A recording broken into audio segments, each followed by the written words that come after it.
gonna go out there and thought we were gonna make it, but like we were able to speak with how we played, and that's what got us here. I feel excited, you know.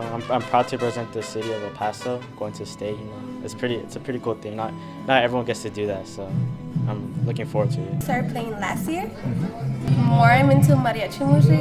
It's like very like from traditional, from being like Mexican American. Like you get to experience all these different type of music.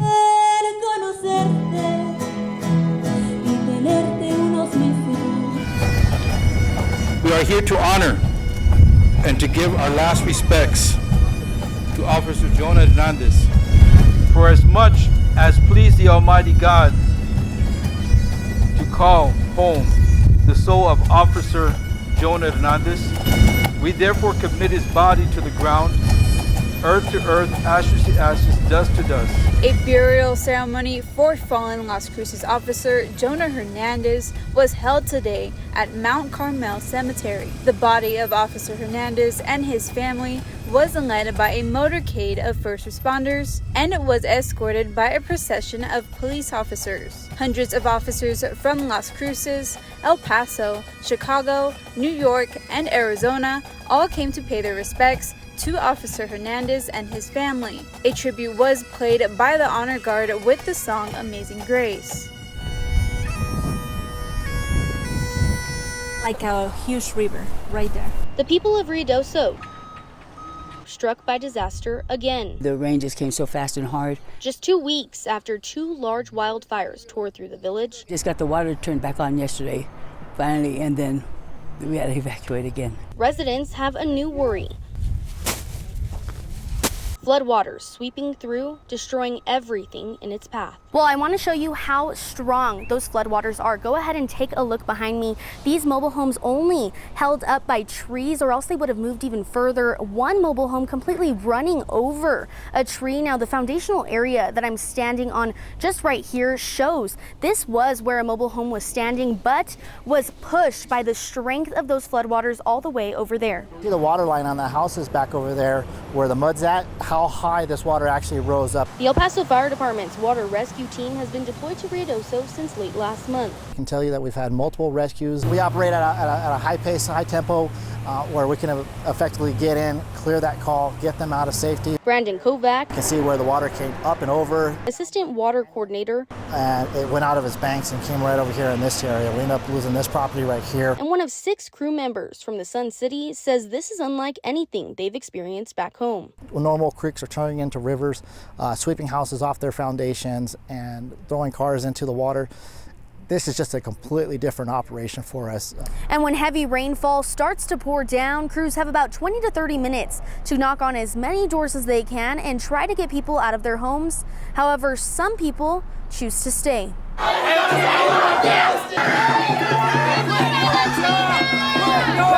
At least 10 pro-Palestinian protesters put into handcuffs. You're defending genocide! After conducting a sit-in at New Mexico State University's administration building.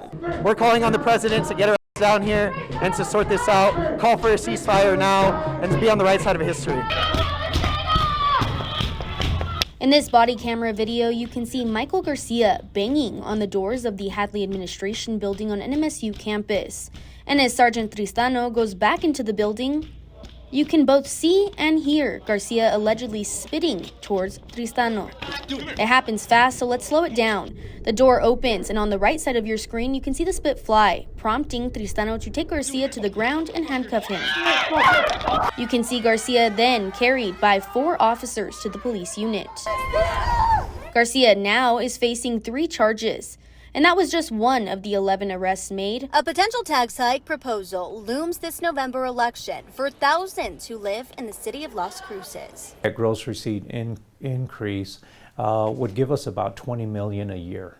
So with our GO bond every 4 years, $20 million a year, that gives us about $100 million in 5 years to be able to really do some things for Las Cruces, to really make it a vibrant city. The way it's explained in the council bill is that the increase is to maintain the momentum heading into fiscal year 2025. It'd be spread throughout the people that live in Las Cruces and then the visitors that come to Las Cruces. The city's current gross receipts tax rate is just over 8%.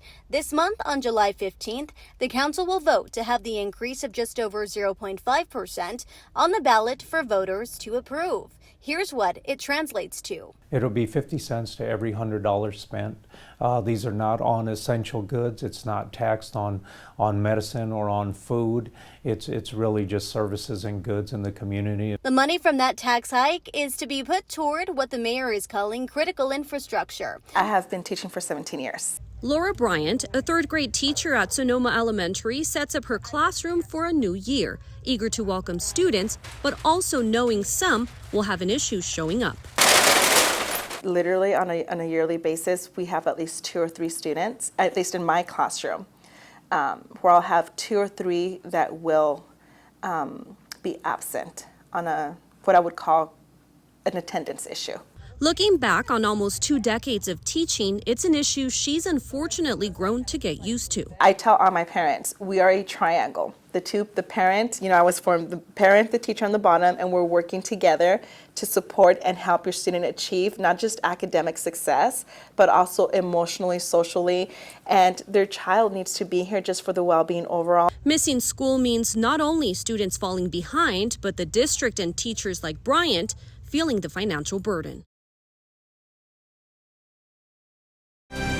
Incredible video shows the moments after a fiery crash on I-10 near downtown erupted.